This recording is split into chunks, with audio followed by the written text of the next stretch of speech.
अस्सलाम वालेकुम। मेरा नाम डॉक्टर आसिफ है। आज जो लेक्चर मैं आपको पढ़ा रहा हूँ वो सीलियाक डिजीज़ पे है।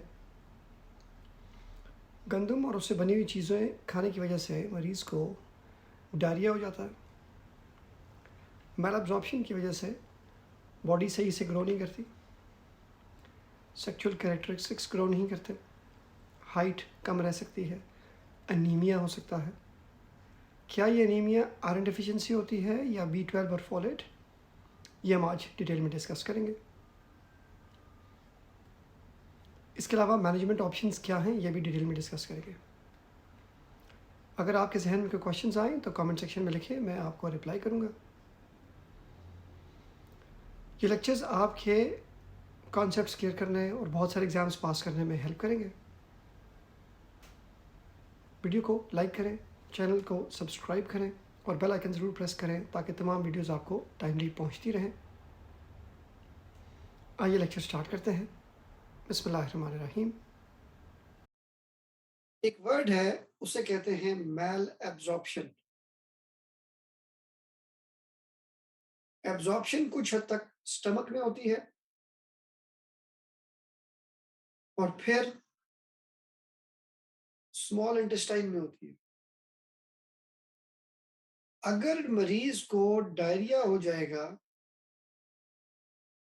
जो क्रॉनिक रहना हो शुरू हो जाए, कुछ बुक्स 3 मंथ्स कहती हैं, कुछ बुक्स 6 मंथ्स कहती हैं, तो जो इम्पोर्टेंट न्यूट्रिएंट्स हैं वो एब्जॉर्ब नहीं होंगे। जब खाना हम खाते हैं तो उसके अंदर से न्यूट्रिएंट्स यानी कि न्यूट्रिशन की फायदेमंद चीजें एब्जॉर्ब होती हैं। जब न्यूट्रिएंट्स एब्जॉर्ब नहीं होंगे तो मरीज को फटीग रहना शुरू हो जाएगी, हीमोग्लोबिन कम होने की वजह से। आयरन की एब्जॉर्प्शन कम है, फोलेट की कम है, B12 की कम है, विटामिन डी की एब्जॉर्प्शन कम हो जाएगी, प्रोटीन बॉडी के अंदर कम हो जाएगी, वो प्रोटीन लॉस हो रहा है। One of the important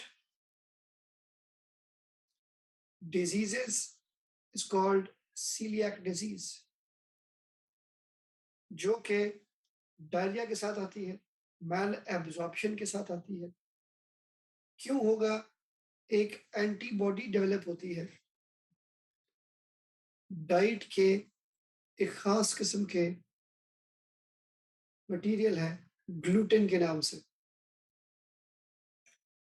diet में ग्लूटेन है, ग्लूटेन व्हीट में पाया जाता है ज्यादातर।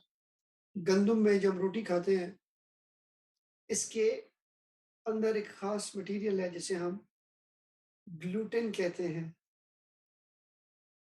उसके खिलाफ एंटीबॉडी होती है जो इंटेस्टाइन के अंदर विलाय होते हैं। नॉर्मली विलाय से एब्जॉर्प्शन होती है, फिंगर लाइक प्रोजेक्शंस होती हैं जहां से एब्जॉर्प्शन होती है, तो ये विलाय का लॉस हो जाता है। लॉस ऑफ विलाय स्मॉल इंटेस्टाइन में लॉस होता है। हम ड्यूडेनम की बायोप्सी कर लें तो हमें विलस पैटर्न लॉस्ट मिलता है और लिम्फोसाइट्स मिलते हैं, ये भी ड्यूडेनम बायोप्सी पे ही हमें मिल जाएंगे, हिस्टोलॉजी पे। तो इसका मतलब है कि जब भी मरीज वीट खाएगा, डैमेज होंगे विलाय और मरीज को डायरिया हो जाएगा, एब्जॉर्प्शन नहीं होगी, लॉस हो जाएगा स्टूल्स का पैटर्न। लॉस मतलब मरीज क्रॉनिक डायरिया के साथ आएगा। अगर प्यूबर्टी से पहले आते हैं तो lack of secondary sexual characteristics होंगे। ब्रेस्ट डेवलपमेंट वगैरह कम हो जाएगी, हाइट कम हो जाएगी, मीनार्क लेट हो सकता है, ग्रोथ कम हो जाएगी। All this will be happening in celiac disease. Antibodies जो हैं वो एंटी टीटीजी एंटीबॉडी हम करवा सकते हैं, टिश्यू ट्रांस ग्लूटामाइनेज एंटीबॉडी हम देख सकते हैं। इसके अलावा एंटी ग्लाइडिन एंटीबॉडीज, एंटी एंडोमाइसियल एंटीबॉडीज ये पहले करते थे, अब टीटीजी ज्यादा इंपॉर्टेंट है। एक दफा एंटी टीटीजी अगर पॉजिटिव आ जाती है तो फिर हम एंडोस्कोपी करके ड्यूडेम से बायोप्सी ले सकते हैं कंफर्म करने के लिए। ट्रीटमेंट ग्लूटेन फ्री डाइट है, यानी कि गंदम से बनी हुई चीजें ना खाएं। कब तक? For life. जब आप गंदम से बनी हुई चीजें खाना छोड़ देते हैं तो विल्लाए ठीक हो जाते हैं, डायरिया ठीक हो जाता है और मरीज इम्प्रूव कर जाता है। अगर मरीज को दोबारा डायरिया हो रहा है तो उसका मतलब है कि मरीज ने दोबारा से ग्लूटेन फ्री डाइट खाना शुरू कर दी है।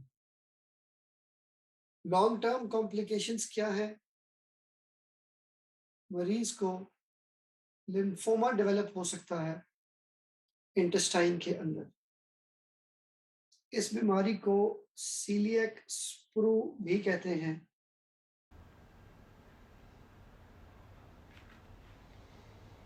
तो ये था आज का लेक्चर। उम्मीद है आपको वीडियो पसंद आई होगी। अगर जहन में कोई क्वेश्चंस आए तो कमेंट सेक्शन में लिखिएगा, मैं आपको रिप्लाई करूँगा।